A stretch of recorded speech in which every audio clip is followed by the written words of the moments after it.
পরক্ষণে একদম ফিনিশিংয়ে গিয়ে একটা প্রশ্ন আছে, নির্বাচনটা কি হবে নাকি শেষ পর্যন্ত, এ হচ্ছে ক্লোজিং। অর্থাৎ একটা শঙ্কায় তিনিও ভুগছেন। তো এরকমটা তো হওয়ার কথা ছিল না। এই সময় এসে তো এরকমটা হওয়ার কথা ছিল না, মোটেই না। মোটেই না। আমরা শুনতাম, আমাদের প্লাবনরা বেশি শুনিয়েছে, শুনতে আমাদের এত ভালো লেগেছে নতুন বন্দোবস্ত। তো নতুন বন্দোবস্তের পর্যাপ্ত ব্যাখ্যার দরকার নাই। তো আমরা নতুন বন্দোবস্ত বলতে অন্তত এতটুকু বুঝতে পারতাম যে প্রার্থীরা তাদের একটা স্বচ্ছতার পরিচয় দেবেন। কিন্তু আমরা প্র্যাকটিক্যালি দেখলাম পুরনো বন্দোবস্তই চলছে। কেউ যদি খেলাপি না হয়, এটা কথা খেলাপি হোক, অর্থ খেলাপি হোক, ঋণ খেলাপি হোক, বিল খেলাপি হোক, ততক্ষণ পর্যন্ত তার মনে হয় স্মার্টনেস আসে না।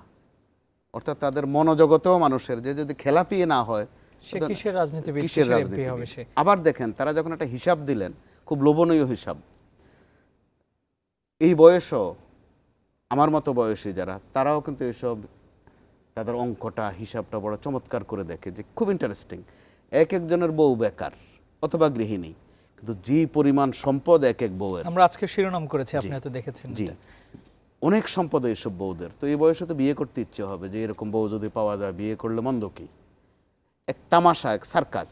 তো আমরা তো এটা বন্ধ করতে পারতাম। এবার নতুন বন্দোবস্তের মধ্যে অন্তত আসতে পারত, আরও গুরুত্বপূর্ণভাবে আসতে পারত, বিভিন্ন দল থেকে না আসুক। যেহেতু বিএনপি বা জামাত বড় দল, তারা প্রথাগত রাজনৈতিক দল, পুরনো বন্দোবস্তের দল, এটা নিয়ে বিতর্কের কিছু নেই। তারা এইভাবে চাইবেন, তারা নির্বাচনমুখী দল, বিপ্লবী দল নয়। কিন্তু আমাদের এনসিপি বা আরও যারা ইয়াং জেনারেশন বা 24-এর যে প্রজন্ম, অথবা যাদেরকে জুলাই যোদ্ধা বলা হয়, তারা তো বলতে পারতেন যে না, এমপি হওয়া এই সব কিছু নয়।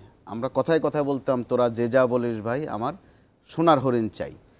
এখনকার ভাষণ হয়ে গেল, যে যা বলিস ভাই, আমার এমপি হওয়া চাই। তো কী জন্য এমপি হতে চান? এমপির অর্থ কি? Member of parliament. অর্থাৎ তিনি আইন প্রণয়ন করবেন, আইন সংস্কার করবেন, দরকার হলে মেরামত করবেন, সরকারের প্রশাসনের ত্রুটি বিচ্যুতি দেখবেন, এবং প্রতি বছর একটা বাজেট বানানোর সময় ব্যাপক ভূমিকা রাখবেন। কিন্তু আসলে কি তাই? আসলে হচ্ছে তিনি কত ক্ষমতা দেখাবেন। কি ক্ষমতা? তিনি কাজ করার কথা পার্লামেন্ট নিয়ে, আইন নিয়ে, তিনি করবেন রাস্তার কাজ, তিনি করবেন ব্রিজের কাজ। এটা তো তার কাজ নয়। পরিষ্কার যে তারা ওইসব উদ্দেশ্যে সংসদে যেতে চাচ্ছেন। পরিবর্তনগুলো হচ্ছে না, কোনো পরিবর্তন আমরা দেখলাম না। অথচ একটা সুযোগ ছিল। নতুন বন্দোবস্ত যে নতুন বলা হচ্ছিল, বন্দোবস্তর আসলে বলতে বাধ্য হচ্ছি। বন্দোবস্ত শুনতে বড় চমৎকার লাগে, ক্ষেত্র বিশেষে এটা ভণ্ডবস্ত হয়ে যাচ্ছে, এক ধরনের ভণ্ডামি।